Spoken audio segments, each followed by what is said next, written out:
Okay, in August of 2020, Donald Trump was campaigning for re-election amid a series of ongoing crises. We were in the throes of the COVID-19 pandemic.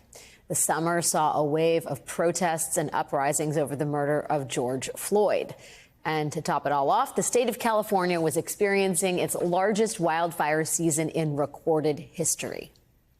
And it was that last crisis that prompted Donald Trump to say this during a campaign rally in Pennsylvania. And I see again the forest fires are starting. They're starting again in California. I said, you got to clean your floors, you got to clean your forests. They have many, many years of leaves and broken trees, and they're like so flammable.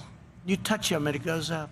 I've been telling them this now for 3 years, but they don't want to listen. The environment, but they have massive fires again in California. Maybe we're just going to have to make them pay for it.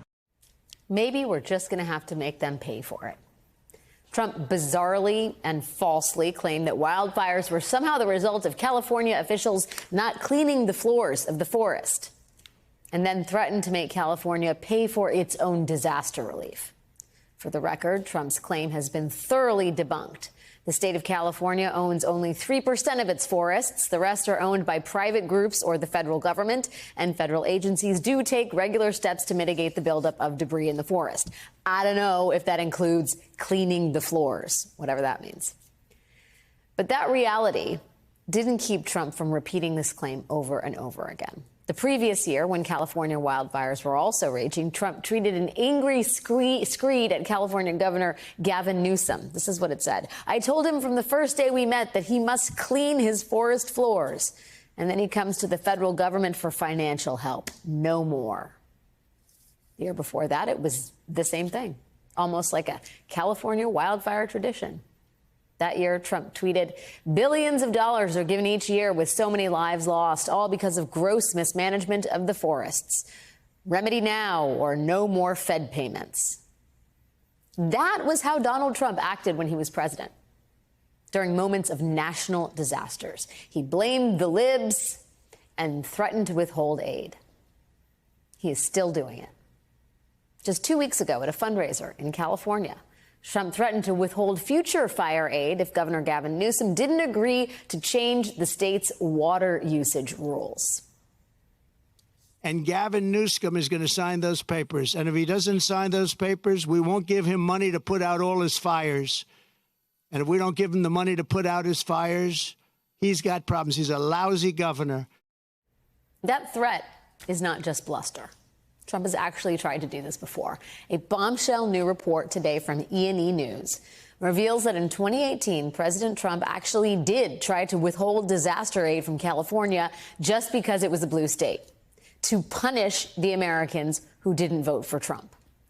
Mark Harvey, a former senior disaster relief official in the Trump White House, told E&E News that he was only able to get Trump to approve disaster relief for California by pulling up voting results from conservative-leaning Orange County to show President Trump that his own supporters had been heavily affected by the fires. Harvey told the outlet, we went as far as looking up how many votes Trump got in those impacted areas to show him these are the people who voted for you. And it wasn't just California. E&E News also found that as president, Donald Trump directed FEMA to cover 100% of the costs for disasters in conservative areas like the Florida Panhandle, while objecting to and slow-walking aid for blue territories like Puerto Rico and the Virgin Islands after Hurricane Maria. Though Trump did manage to throw the people of Puerto Rico a few paper towels. President Biden responded to this new reporting about Trump's nakedly political decisions on disaster aid, writing on X, you can't only help those in need if they voted for you. It's the most basic part of being president, and this guy knows nothing about it. Right now, the Biden administration is in the middle of trying to deal with the latest natural disaster to hit this country.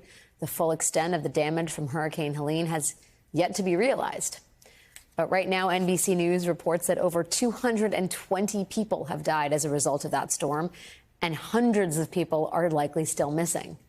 More than a week after Hurricane Helene, nearly 700,000 people are still dealing with major power outages. Loss of connectivity has made it difficult and, in some cases, nearly impossible to reach people.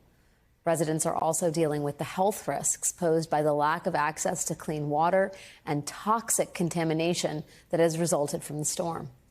FEMA's already processed $45 million in direct assistance to the people affected by Hurricane Helene. But amid that ongoing relief effort, Trump has decided to use this disaster as fodder for his political campaign. At a rally last night, Trump falsely claimed that hurricane victims are being denied relief money because the Biden administration spent FEMA dollars on housing for migrants. Now, for the record, this is totally false. The White House has responded in a statement saying no disaster relief funding at all was used to support migrants, housing, and services. None at all. Trump may just be projecting here. The Washington Post reports that back in 2018, Trump himself diverted money from FEMA so that the Border Patrol could use it for migrant detention. Trump's claims about the Biden-Harris response to Hurricane Helene seem to follow the bizarre Trump rule that every accusation is a confession. But that hasn't stopped the spread of misinformation among Trump supporters, especially online, where Trump has been aided by his pal Elon Musk in a quest to propagate lies. In addition to letting misinformation about the storm spread wildly on his platform, X, Elon Musk himself has been amplifying fake news.